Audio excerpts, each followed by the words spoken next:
आदमी घर के अंदर बाजमात नमाज पर आ रहा हो और उसके पीछे औरतें बस पड़ी हों, फिर आदमी क्यों तकबीर दे रहा होता है, औरत क्यों नहीं दे सकती? किसने कहा औरत नहीं दे सकती? जी कहाँ फ़िक्र में लिखा हुआ है मर्द तकबीर का खुद ही नमाज पढ़ा है? अब वो तो अगर घर की औरतें हैं, अगर घर की औरतें हैं तो तकबीर कह सकती हैं, ठीक है।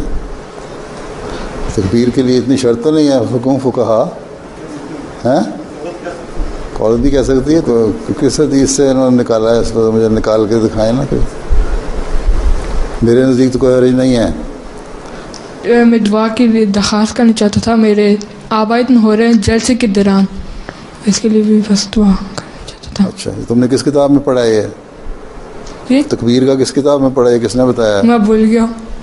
चलो अच्छा किया भूल गया।